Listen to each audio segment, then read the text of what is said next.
Halo semuanya, di video kali ini saya akan membahas ya salah satu saham yang menurut saya kondisinya saat ini masih under value. Apa perusahaannya dan seperti apa analisanya, akan saya ulas di video kali ini. Oke, check this out.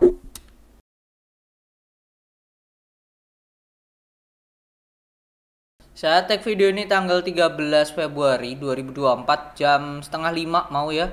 Dan perusahaan yang saya maksud adalah Harta Dinata Abadi Tbk atau kode sahamnya HRTA. Di mana selama lebih 20 tahun melalui produk perhiasan dan emas batangan, HRTA hadir melayani masyarakat melalui keindahan, inovasi, dan pelayanan. Nah ini perusahaannya ya, kode sahamnya HRTA dan ini brand-brandnya. Brand-brandnya ada Ardor, Emasku, Emas Kita, sama Kencana. Our retail brandnya ini ya. Terus our subsidiarisnya ini itu PT Aurum Digital Internusa, Emas Murni Abadi, sama Gemilang Harta Dinata Abadi. Oke. Kalau saya lihat dari sampai kuartal ketiga ya, dia udah rilis sampai kuartal ketiga, EPS-nya itu di bentar kita hitung. EPS-nya 15,16 ditambah 25,12 tambah 16,12. Hasilnya 56,4 dan ini sudah melampaui tahun lalu. Tahun lalu itu di 55,05 gitu. Kalau kita cek dari laporan keuangannya ya, laporan keuangan kuartal ketiga dari asetnya bertambah cukup signifikan meskipun di sini kasnya turun jadi 98 miliar.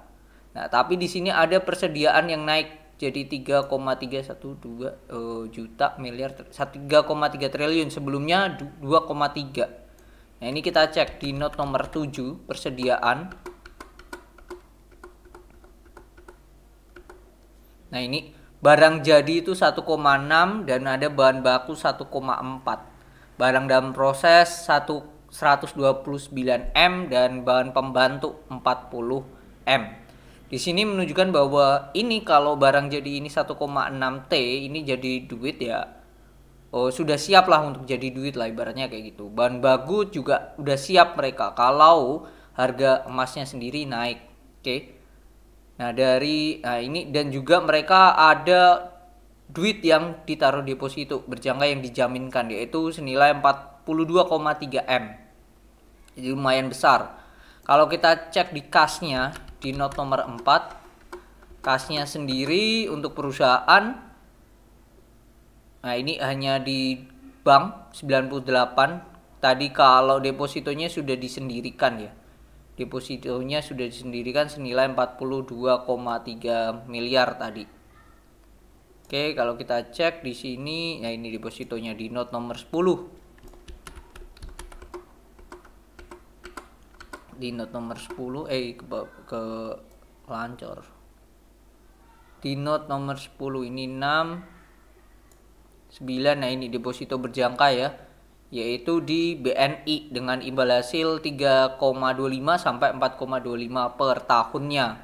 Sebelumnya mereka ada juga di Bank Wuri Saudara Indonesia sama Bank BJBR, tapi semuanya sudah diambil terus ditaruh di BNI gitu.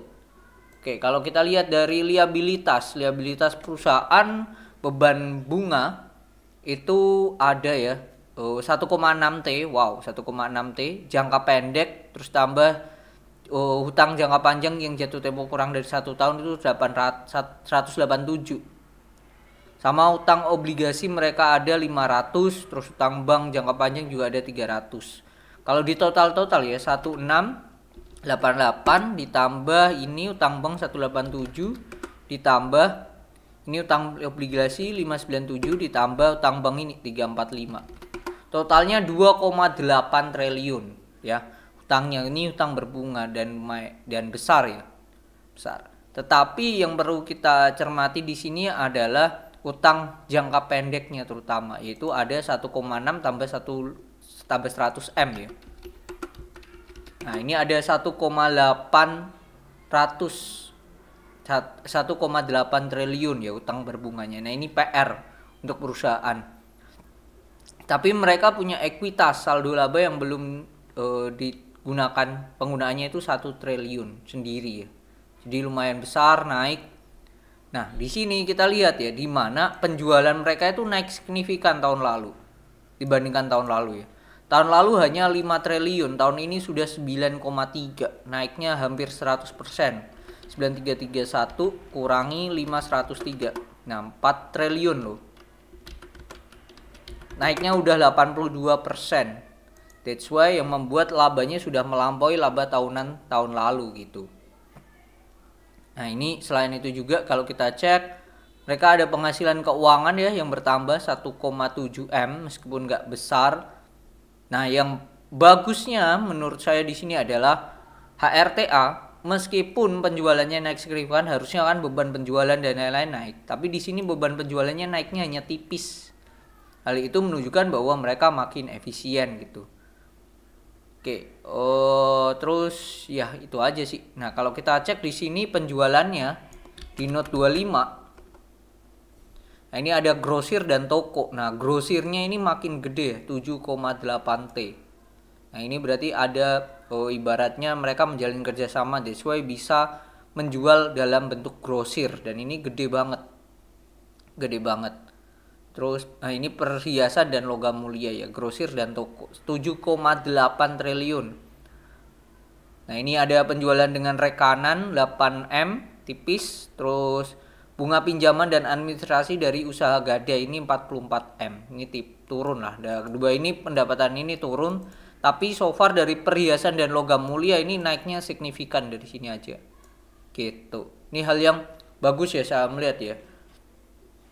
Nah, kalau kita cek lagi di HRTA, ini perusahaan ibaratnya perusahaan baru lah menurut saya. Secara profil perusahaan, dia baru listing itu di 2017 ya, 2017 Juni, jadi mau 7 tahun dengan pengendali yaitu PT Terang Anugrah Abadi 71%, masyarakat 28%. Ada komisaris punya kepemilikan yaitu Fendi Wijaya Wijaya. Ini sebagai komisaris ya. Fendi Wijaya bentar. Oh, ya ini Fendi Wijaya komisioner. Terus ada juga Sandra Sunanto 0,06%. Ya, ini presiden direktur. Terus ada Ong Deni, ini juga 0,04. Dia sebagai direksi juga ya. Ya, ini direktur. Terus Cun Mulyawan ini 0,04, mereka ada juga direktur juga di sini kondisinya ya. Mereka IPO-nya menurut saya IPO amount-nya 332, ini harga tengah-tengah. IPO-nya di harga 300 2017. Dan ini harganya masih 358 gitu. Nah, ini menurut saya hal yang bagus lah ya untuk HRTA-nya sendiri makin bertumbuh. Dan yang menarik di sini ya, dia termasuk perusahaan yang rajin bagi dividen setelah melakukan IPO 18 mereka bagi dividen dan terus naik sampai sekarang. Bahkan saat COVID-19 berarti ini ya dia berani bagi dividen juga gitu. Terus kalau kita cek corporate action, stock split belum pernah ya, reverse stock benar, RI belum pernah, waran belum pernah, bonus dan lain-lain. Nah, kalau kita cek juga di sini kondisinya HRTA ini PI-nya 4, PBV-nya masih 0,86 dan yang menarik di sini market cap-nya itu 1,6. Kondisi Stockbit itu merekomendasikan harga wajarnya di 4,3 triliun. Kalau kita hitung dibagi dengan jumlah lembar 4,61, hasilnya adalah 950 harga wajarnya. Ini 358. Kurangi 358 bagi 950. Terdiskon 62% kalau pakai harga wajar Stockbit. Tapi menurut saya harga wajar di 500 sampai 600 ya perusahaan ini menurut saya oke lah, bisa ya dengan adanya kenaikan yang semakin signifikan dari labanya sendiri gitu. Nah, tahun lalu mereka akan ikut tuh membagikan dividen sebesar 12 dengan EPS 55. Berarti DPR-nya adalah 12 bagi 55,05. 21%. Nah, sekarang sudah dapat dividen, sudah ada di EPS senilai, bentar, tadi berapa? 56,4. Let's say labanya hanya 60 per lembar lah, kita kali 0,2. Mereka akan bagi dividen 12 per lembar minimal, dengan asumsi labanya cuman 60 per lembar gitu. Nah, kalau di sini 12 kita bagi dengan harga sekarang 358. Ini dividen yieldnya termasuk ya oke lah ya, 3,35% dengan perusahaan 300-an, worth it banget sih menurut saya segi dividennya. Ya menurut saya perusahaan ini masih under value dengan harga wajarnya di range 500 sampai 600 harusnya dapat untuk perusahaan ini. Cuman sebagai catatan resikonya yaitu tadi utang berbunganya perusahaan ini terutama di jangka pendek ya. Jangka pendek ini jadi catatan tersendiri yaitu senilai berapa ini tadi 1,8 triliun ya, itu PR-nya. Nah, kalau kita cek secara arus kas ya, aktivitas operasi dia minus 600 M karena ini ada pembayaran kepada pemasok 9,6 triliun sendiri, gede banget di sini. Oke, terus dia aktivitas investasi mereka keluar 47 M, masih invest di mana untuk pembelian aset tetap ya, dan penambahan uang muka untuk aset tetap mereka bertambah. Terus pendanaan, nah ini pendanaan mereka dapat nih 691 M, di mana paling besar itu mereka dapat hutang bank ya senilai 2,8 T tuh, 2,8 T. Dan ya ini secara jangka pendek ya 2,8 T. Positifnya di sini adalah mereka rajin ya, pembayaran utang obligasi mereka aman, 400 M berhasil bayar, terus dividen dan masih banyak berani bagi dividen. Bisa juga untuk bayar hutang bank jangka pendek ya 1,9 dan juga 400 M jangka panjang. Jadi ini secara cash flow-nya perusahaannya aslinya oke-oke aja gitu, bisa lah ya.